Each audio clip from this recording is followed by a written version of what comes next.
From a studio high above the clouds of the Okanagan Valley, this is the Cannabis Podcast. Exploring the world of Canadian cannabis culture, one toke at a time. Now, here's your host and bud tender, Gary Johnston. And let me welcome you back to the Cannabis Podcast. Thanks for coming back. I so appreciate the fact that you're here. Perhaps this is your very first visit. Well, if it is, an especially warm welcome for you. Over the next 30 or 40 minutes, we are going to be talking about a plant that I absolutely love and am very passionate about, and that is cannabis. Perhaps you have a similar interest. Before we get too far, let me remind you this program is intended for those 19 or older in your jurisdiction and is intended primarily for entertainment and perhaps educational purposes. You should always consume your cannabis responsibly. And in this episode, we're going to look at an old stereotype that I'm glad to say has fallen from grace, the lazy stoner stereotype. We're also going to take a look at Colorado, where someone has done some research and similar concerns exist about the high THC values in that state. I'm going to review a glossary of cannabis terms just to refresh ourselves with some things that perhaps we need to review. And do you have any idea where the share of your province's revenue from cannabis has gone? Well, not many people do, so we're going to be looking at that as well. And sales in BC last quarter, they dropped a little bit, cooled a little bit. On Cultivar Corner, it's back to Vancouver Island. We are looking at Victoria Cannabis and their Indica dominant G-Wagon. All of that and more on episode 155 of the Cannabis Podcast. And because the day that this is being published is Mother's Day, let me say Happy Mother's Day to all the mothers in the audience. And you can pass it along to your mother as well if you'd like. It's a very special day. I hope you are being treated well, and I hope you are treating your mother well today. Happy Mother's Day. And as always, thank you so much for being a listener. I truly appreciate the fact that you are here. And I want to thank my supporters, Jordana, Keith, and Jordan at buymeacoffee.com/cannabispodcast. If you feel so inclined and you like what you hear, you can go there too and buy me a doobie. And just a reminder that everything that goes through Buy Me a Coffee, 1% of that goes to climate change research. And I also want to thank my patrons at Patreon. Tony, Roger, Rob, Gage, Lloyd, and Mitchell. Thank you, gentlemen. I so appreciate your support each and every time. And you can find the links to all of those at the very top right on the show page. And for our first story of the day, it's off to theounce.ca. This is one special to The Ounce, and this was written by Don Campbell. Cannabis users might not be as lazy and unmotivated as popular stereotypes suggest, according to new research from the University of Toronto. In a study published in the Journal of Social, Psychological, and Personality Science, U of T researchers found that regular cannabis use had minimal effects on motivation and willpower, and that getting high was associated with more positive emotions and fewer negative ones. The research aimed to take an objective look at the effects of recreational cannabis on the daily lives of chronic users, says Michael Inslicht, a professor in the Department of Psychology at U of T Scarborough, who led the study. There is a stereotype that chronic cannabis users are somehow lazy or unproductive, says Inslicht, who is cross-appointed to the Rotman School of Management. We found that's not the case. Their behaviors might change a bit in the moment while they're high, but our evidence shows they are not lazy or lacking motivation at all. For the study, scientists surveyed 260 chronic cannabis users, defined as those who use cannabis at least 3 times a week, 5 times per day over the course of a week. Participants received notifications through an app asking if they were high, and were then prompted to answer questionnaires that assessed their emotional state, motivational levels, and willpower and self-regulation. Inslicht says the most interesting finding relates to motivation, with participants found to be just as willing and motivated to exert effort in completing a task when high compared to when sober. Past research has shown mixed results when it comes to chronic cannabis use and motivation, with Inslicht noting much of it relied on limited experimental designs that didn't account for differences between cannabis users and non-users, including variations in personality, mental health, or use of other psychoactive substances.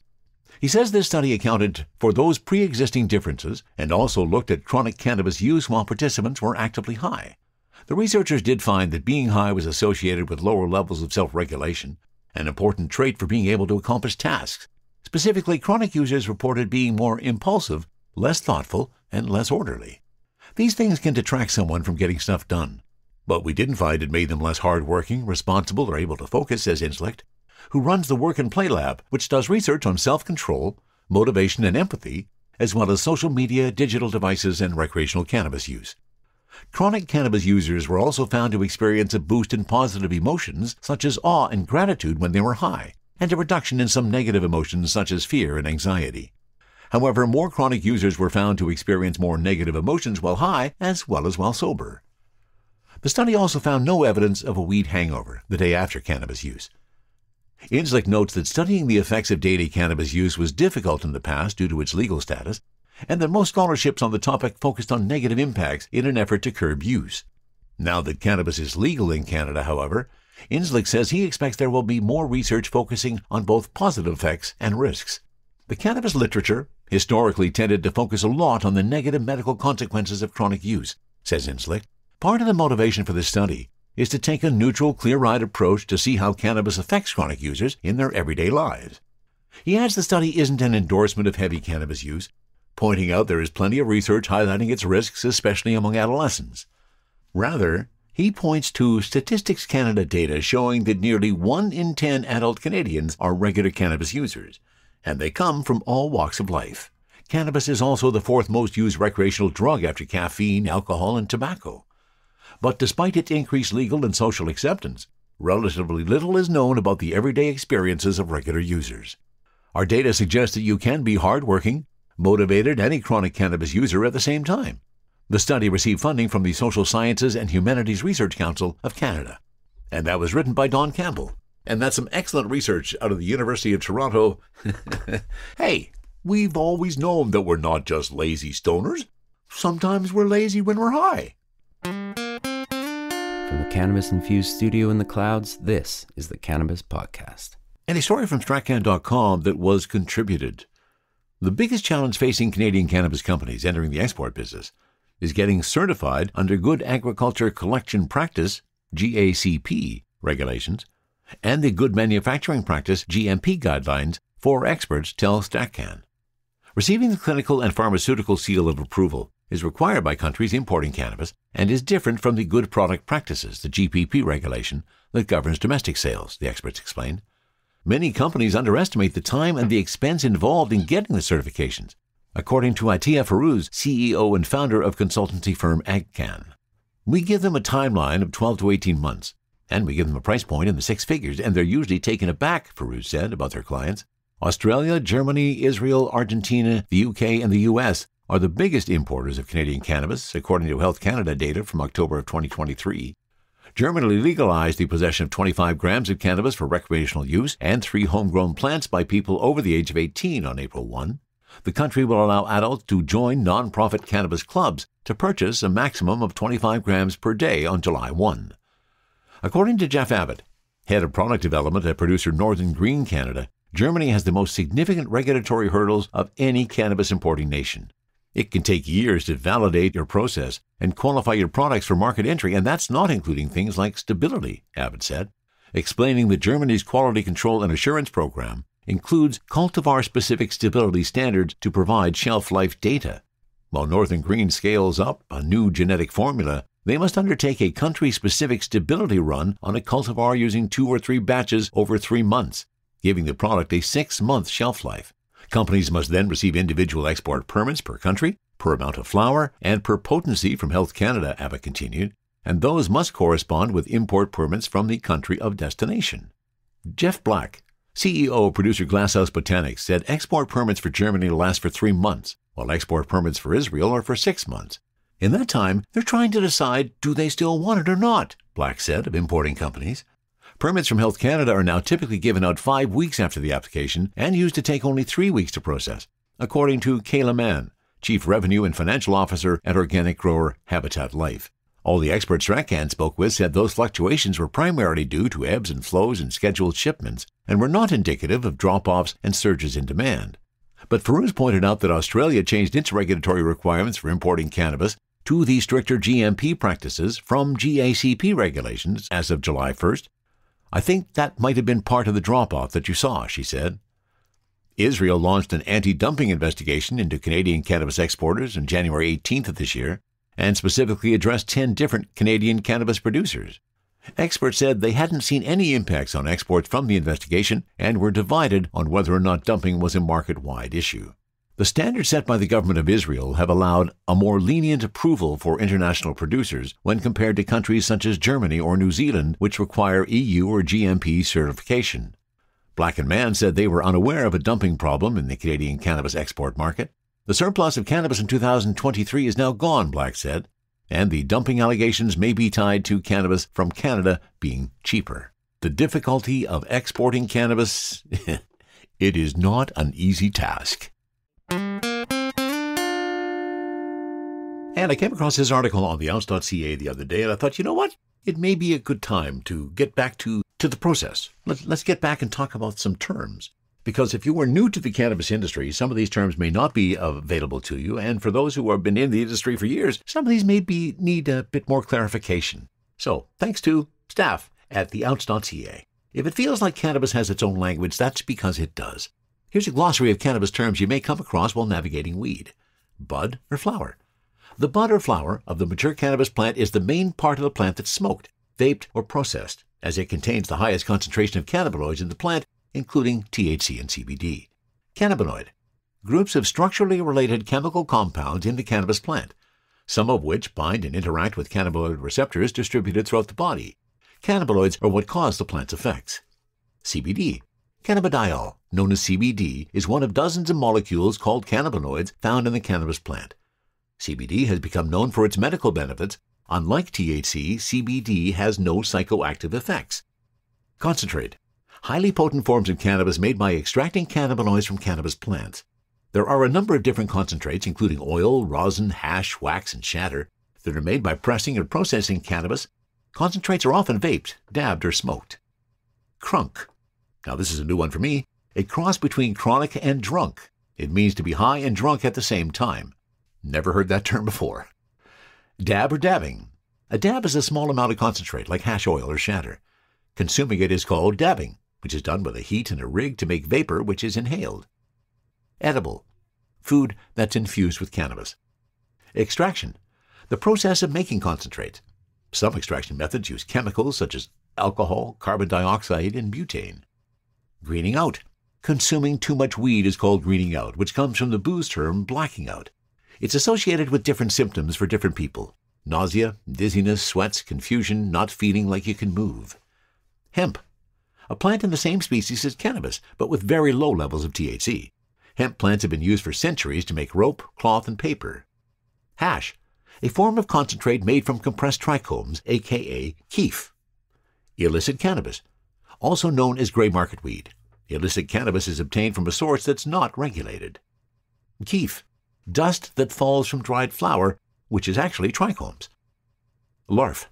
Possibly one of the most fun words to say out loud. Larf is small, immature buds that haven't reached their full potential. Often larvae buds are from the bottom of the plant where there wasn't enough light. Legacy. In cannabis, legacy refers to a person or company that worked in weed before legalization. And that's why you'll find legacy being used in a whole bunch of different names at the moment. Minor cannabinoids. Aside from the big two, THC and CBD, there are numerous minor cannabinoids that come from the cannabis plant. Some have their own distinct effects. Minor cannabinoids are increasingly being featured in products including CBG, CBN, and CBC. Rosin. Cannabis extract that's made without using solvents or chemicals, usually produced through pressure and heat. Shatter. It looks like caramel or toffee that could be shattered like glass. It's a brittle concentrate used in dabbing. Strain or cultivar. Through years of crossbreeding, cannabis plants come in an increasingly wide variety. In the legal cannabis market, the name is not usually the strain, but the strain is increasingly listed on the label. Examples include Northern Lights, OG Kush, Green Crack, etc. Terpenes. Terpenes are aromatic metabolites found in the oils of all plants. In cannabis, researchers shown that they help give different strains their smell, taste, and effect. THC. The abbreviation for tetrahydrocannabinol, a crystalline compound that is the main active ingredient of cannabis and responsible for the psychoactive and psychotropic effects. It's also known as delta-9 tetrahydrocannabinol. And trichomes. These are the glands or hairs on a cannabis plant that carry the majority of the THC and CBD in the plant. Viewed under a microscope, they look like water droplets. And that was, I think, a pretty efficient description of a lot of cannabis terms. Any new that you would like to add? THC, CBD, terpene profiles, what's in me? Oh, please explain to me. Cultivar Corner, Cultivar Corner, oh yeah. Cultivar Corner, please explain this stuff to me. On Cultivar Corner today. We're going back to Victoria Cannabis Company, and we have done some weed from them before. Today, this is G-Wagon. This is Georgia Pie and Swish. That's Z-W-I-S-H. Swish and Georgia Pie.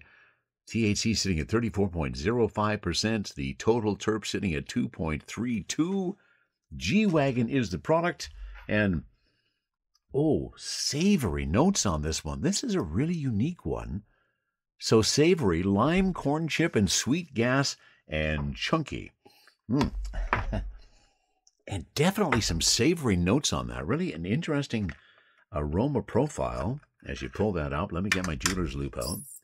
Let's take a peek at this G-Wagon and see what we got on these. I ended up with 3 buds in my 3.5. Alrighty, I got myself a new jeweler's loop. The other one was fading. The light wasn't working so well. Oh, my. Oh, such savory notes on that. Really wide and vast trichome fields as you look in that.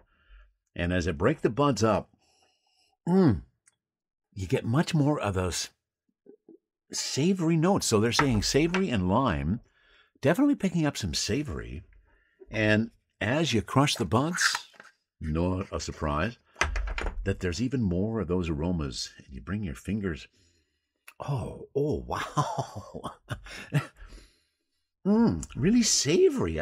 That's a very unique situation. So what do we got on this guy? We had talked about the terps. No, we talked about the THC at 34.05. We have not hit the terps yet. And it looks like we have some unique terpenes on this guy. Although, once again, if I look on what they say on the web, so the top terps for G-Wagon on the web, sitting at limonene, germacrene B, which I've never heard of before, and farnesene. I look on my package, and I get a slightly different version. So my total terps on my package, 2.32. My dominant terpenes are limonene, transcaryophyllene, and beta-myrcene, which makes sense. This is an indica dominant. And I'm busting up those buds. Oh, and those savory. I can't describe it any other way. It really is a savory note. It's like I want to pop that into my mouth and have a nice savory snack. So they're saying lime, corn chip, and sweet gas in terms of the aromas that are coming. It's a savory and lime. A stunning release by Umami Seeds. G-Wagon is a cross of Georgia Pie and Swish. This indica-leaning bruiser grows in chunky box-like clusters of bright silver resinous flowers. This is Victoria Cannabis Company's first release of a very unique flavor profile. This flower is straight up savory and reminds one of lime, corn chips, and rotten gas. With over 3% total terpenes and flowers coming in over 30%, she'll soon be a staple in every discerning enthusiast must-have list. So Umami Seeds, now that makes sense because I came across umami in terms of a taste sensation probably about 3 or 4 episodes ago. Was not aware of that word, had not heard of that word before. I got an explanation that it is a savory taste, like sweet, sour, savory, and umami. So seeds provided by Umami. The grower is Taylor King, and G-Wagon is the weed. And I'm getting my joint rolled, and we'll get some loaded up in my Arizer Air Max. So we get a taste of it. So microcultivation, a 9-week flowering time, 6-week cold cured. And that's about all the information I can get for you on G-Wagon. Now I think it may be time that we sample some G-Wagon from Victoria Cannabis. I got enough here to put it into my Air Max. Really enjoying everything that I have tried so far from Victoria Cannabis. So it's time. Let's give it a try. G-Wagon from Victoria Cannabis.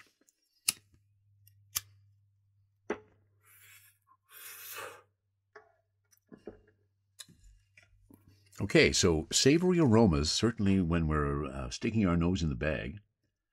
And the aromas that they say, aromas and flavor, savory, lime, corn chips. For whatever reason, I'm not picking up the corn chips, but I'm definitely getting those savory notes. Really a nice flavor.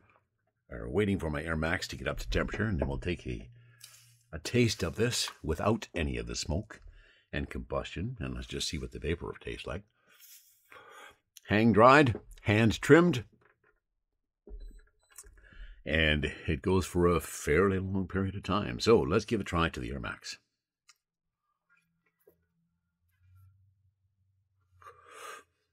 Oh, so much more of those flavor profiles. There's more of that savory notes. Some of that sour gas coming through as well.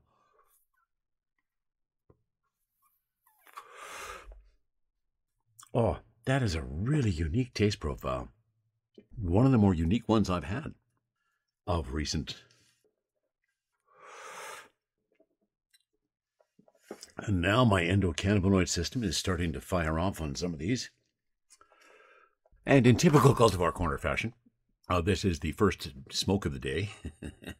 I find that's really when I get the best bang for my buck. And so far, it's feeling pretty good on my endocannabinoid system. Let's give you the story of Victoria Cannabis.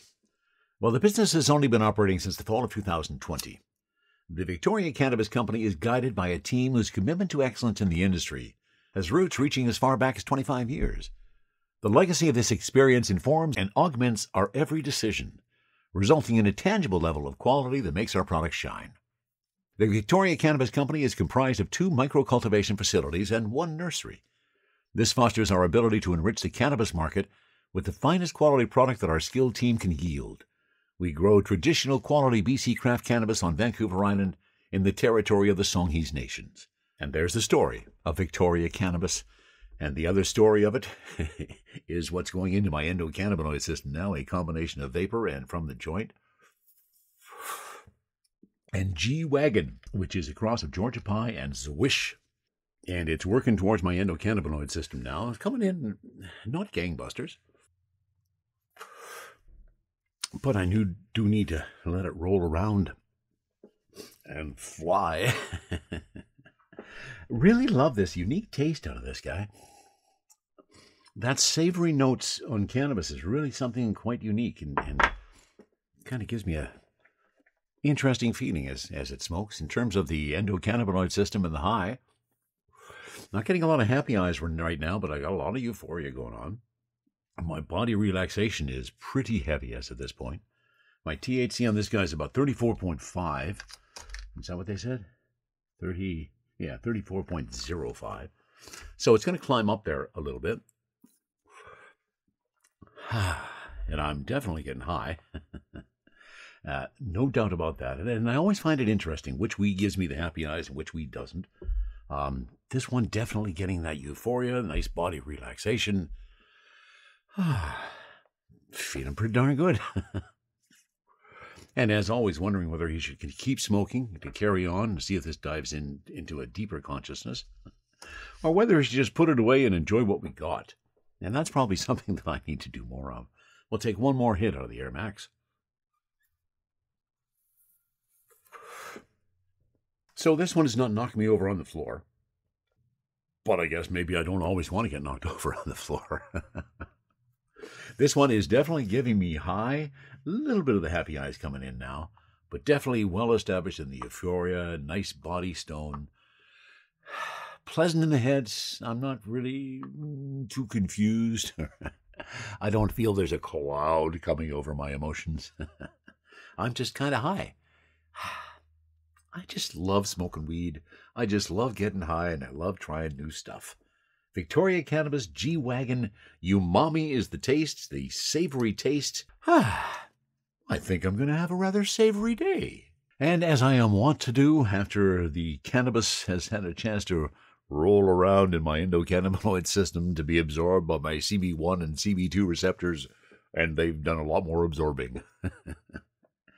Comes on a lot stronger as you sit with it, which is always nice with a real nice indica because it just comes on stronger. You kind of establish yourself in your seat or your chair where you are, and it just gets kind of deeper. I'm not quite into coach yet, but it's definitely coming on a lot stronger. I'm really enjoying the feel of G-Wagon. Sharing stories about good weed while trying good weed. This is the Cannabis Podcast. And we're going to stratcan.com for our next story, and this was written by David Brown. When the federal, provincial, and territorial governments discussed the federal excise tax rate in the lead-up to legalization in 2017, provinces successfully lobbied to receive 75% of the excise tax collected by the federal government. The argument made by the provinces was that the supposed cost of legalization would be borne by themselves, including the territories and municipalities. This cost was not only related to the implementation and management of their own licensing and regulations, but also the added cost to law enforcement and impacts on public health and public health resources. Provinces, and to a degree municipalities, said legalization would mean greater expenses and therefore the bulk of the excise tax collected by the federal government should go back to them. Carol James, then BC's finance minister, upon the signing of the agreement in 2017 said, "We negotiated an agreement for BC that means the majority of cannabis revenue will flow to the provinces, so we can invest in programs to keep people safe and remove the criminal element from cannabis. But where those dollars have gone isn't always very clear. While some provinces like Ontario, Quebec, and to a degree Alberta have been open about how that money has been spent or allocated, other provinces or territories appear less open. BC's municipalities, for example, have been asking for years now where those tax dollars have gone. The same issue is playing out in New Brunswick and Saskatchewan. Of course, how much has legalization actually cost municipalities and provinces? While there were concerns of increased policing costs or additional public health and safety concerns, more than 5 years in now, we see these concerns were largely unfounded. Increased policing is highly questionable since there are fewer illegal and unlicensed stores now than before legalization, with many voluntarily closing rather than facing enforcement action. So there is less of a need for police to deal with possession or consumption. There have been increased incidents of police detecting cannabis when testing drivers. However, it's difficult to say if this is due to an increase in use or simply because it's now easier for law enforcement to detect use. Increased costs to municipalities are difficult as well. Most cities have spent at least some time and effort developing new bylaws for cannabis stores, and some have taken extra time vetting any potential applicants, all of which add to their costs. However, these cities also generally charge hefty application fees that cover at least a portion of these costs. In terms of cost for the provinces, public health and safety issues were seen as one of the significant added costs of legalization. However, it's difficult to say there have been many, if any, real safety concerns for the public with legalization. Public health concerns in relation to long-term impacts of cannabis use, or more acute issues like emergency room visits, are a legitimate and difficult to quantify cost. Canada has seen an increase in people, especially young people, requiring medical assistance due to cannabis use, a cost that impacts provinces and the federal government's healthcare spending. Although it can be difficult to determine if these costs are due to use from the legal or illegal markets, they do reflect real impacts on spending. In terms of public safety, though, the added societal costs have arguably been non-existent, with a recent expert panel on the Federal Cannabis Act noting in their report the significant decrease in policing efforts and arrests or charges since legalization. In 2023, the previous Manitoba government repealed the 6% social responsibility fee they charged retailers, going so far as admitting that they had not spent the money as intended, and that the social cost of legalization had been exaggerated. Despite being a relatively low fee, this alone amounted to millions of dollars the government had collected or expected to collect from the program. Although the provincial government had argued that legalization would cost the government money, they admitted that these fears were unfounded, and that in fact they had been using these funds for entirely different purposes. How many other provinces are doing the same? How much of the federal tax revenue that is making its way to the provinces is just being used to fill government coffers, especially as we enter a period of increased government spending and a challenging overall economic environment? More importantly, how can the industry better take into account where those dollars are going in their efforts to address the issue of overtaxation? While lobbying Ottawa has its place, changing how much of that revenue is coming in will force Ottawa to first get all the provinces to agree, or risk alienating them by cutting them out of tens or even hundreds of millions in annual revenue. And that's an interesting question, is where are all those revenues going in our various provinces? They are collecting 75% of that excise tax, and that has been a lot of money. It would be nice to know where that money is going. Exploring the world of Canadian cannabis culture, one toke at a time. This is the Cannabis Podcast. And we're picking up the next story from theounce.ca, and it is contributed by Anna Schwab from The Conversation. Canadian cannabis companies have been accused of inflating THC numbers by picking or enhancing samples to deliver higher results and choosing favorable labs. In Colorado, one researcher is finding similar results. Cannabis flower sold in Colorado claims to contain much more tetrahydrocannabinol, or THC, than it actually does, according to my findings published in the peer-reviewed journal PLOS ONE. Accurate THC reporting is a linchpin for medical patients, recreational consumers, and the overall integrity of the cannabis industry. Medical and recreational flower is generally the same. The difference is in testing requirements, price, taxes, and purchase limits. Misleading potency information can disrupt medical dosages, misguide recreational users, and erode trust in an industry striving for legitimacy. Consumers often associate higher THC levels in cannabis flower with superior quality, potentially leading to overpayment for products that may not meet their expectations. This misconception can also create incentives for cultivators, testing labs and dispensaries to generate higher THC numbers, whether through cultivation techniques or through testing fraud. Additionally, testing for toxins, pesticides, and total yeast and mold can also fall victim to falsification. Recent reports reveal instances where labs in New York and other states have passed products that should have failed. This casts doubt on the credibility of the broader testing processes in place. I gathered a total of 23 cannabis flower samples from 10 dispensaries across the northern Colorado Front Range, which includes Denver, Fort Collins, and Garden City. The samples encompass 12 strains, including Indica, sativa, and hybrid types, and varied in reported THC values. Some had ranges, such as 12.8% to 19.3% on the lower end, and 28 to 31.28% on the higher end, while others had single values such as 16.4 or 17.4. I sent the samples to a third-party testing lab that does high-performance liquid chromatography, or HPLC. HPLC is a method to separate, identify, and quantify components and mixtures based on their chemical properties. It is the most commonly used method in cannabis testing to analyze cannabinoids and detect contaminants. This can ensure product potency, safety, and quality. Approximately 70% of the labels reported THC percentages more than 15% higher than what was quantified through the lab.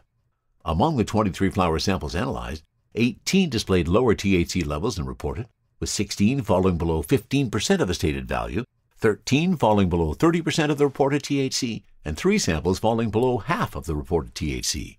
Notably, only 1 sample had slightly higher THC than reported, and 4 were within the reported range. The observed disparity was not due to aging. When THC ages and degrades, it turns into cannabinol or CBN, and CBN was not found in measurable amounts in any of the samples, however, and further testing indicated stable THC levels over time. A fundamental query looms large. With advancements in cultivation techniques, including lighting, nutrients, and selective breeding, has the potency of cannabis flower generally surged over the past 15 years? THC levels averaged 9.75% back in 2009, based on testing of DEAC's cannabis flower. Today, levels reportedly surpass 35%, though they're not as common as consumers have been led to believe. DEAC's cannabis flower averaged 13.8% in 2019, which is closer to my observed mean of 14.9% than the reported mean of my samples, which was 20 to 24%. We also do not know who is responsible for the misinformation regarding inflated THC potency for cannabis flower. It could be cultivators or dispensaries selecting the best flowers to test. Sampling guidelines differ by state, but all require a random sample from the entire batch. But there is little to no oversight when it comes to enforcing these guidelines. It could also be a lab fraud. Facilities might manipulate the testing process or doctor numbers on the certificate of analysis to ensure repeat business from producers and distributors who set prices based on THC content or to generate new customers. I believe a critical next step is for the cannabis industry to educate consumers on how to make more informed choices by looking beyond mere THC percentages. People generally do not shop for wine or beer based on alcohol content.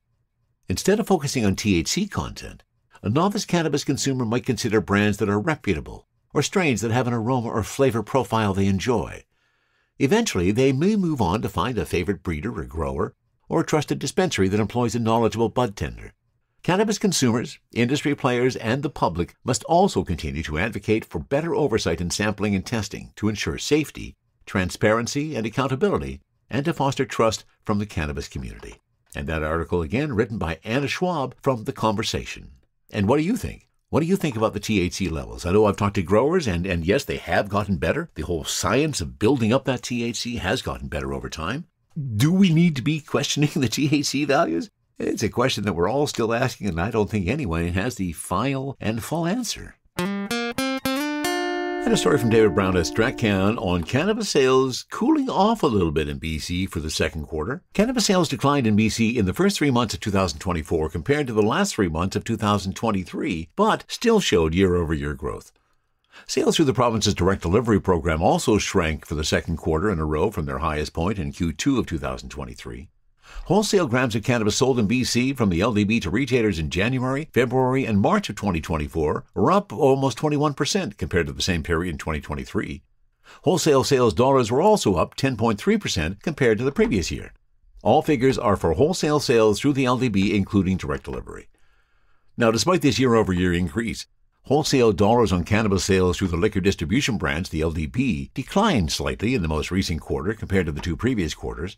Wholesale cannabis sales were $132 million in Q4 2023, down from $136 million in Q3 and $137 million in Q2. The decline is due to the continued lower cost of cannabis, again down in the most recent quarter to a new low of $3.92 for all cannabis and $3.21 for dried flower.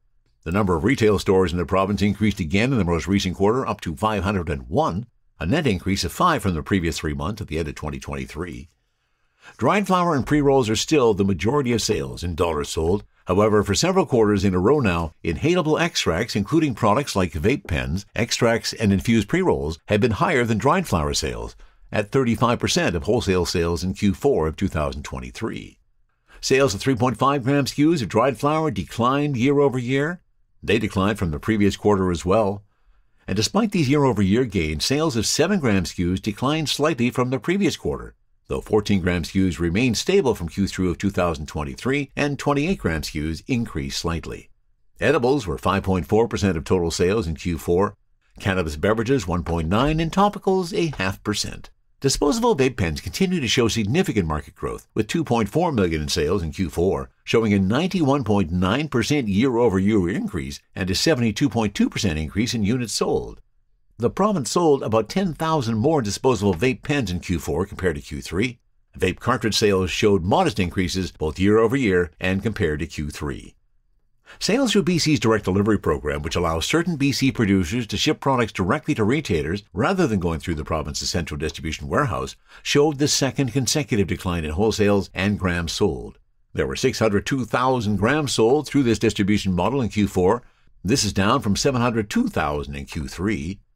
Bucking the trend in overall sales, though, the price per gram of dry cannabis flower sold through direct delivery increased to $4.42 a gram compared to $3.93 per gram in Q3 and $4.18 per gram in Q4 of 2022. Flower and pre-rolls are the majority of sales in this sales channel by sales and units sold. Direct delivery sales of edibles and beverages showed a 90% increase year over year, with a fourth quarterly decline of some 2,705 units sold in Q4 compared to 3,439 in Q3. Dried flower sales increased slightly from Q3, but were lower than in previous quarters. No plants were sold through direct delivery in the first 3 months of 2024, compared to 102 sold in the first 3 months of 2022. Sales declining a little bit in some markets, and perhaps remaining relatively stagnant in others. I guess it's retail, isn't it? Well, as always, we like to end with a joke to give you a smile on your face as you finish off this episode, and here they come. These are from toughmama.com. I just bought some shoes from my drug dealer. I don't know what he laced them with, but I've been tripping all day. What's the difference between a drunk and a stoner? The drunk will run a stop sign. The stoner will wait for it to turn green. Why were the welder and stoner such good friends? They both love to spark up joints. Confucius says, he who smokes weed on toilet is high on pot. And that's a good groaner to finish with. That is it for episode 155 of the Cannabis Podcast. From the cannabis-infused studio, high above the Okanagan Valley, this was the Cannabis Podcast.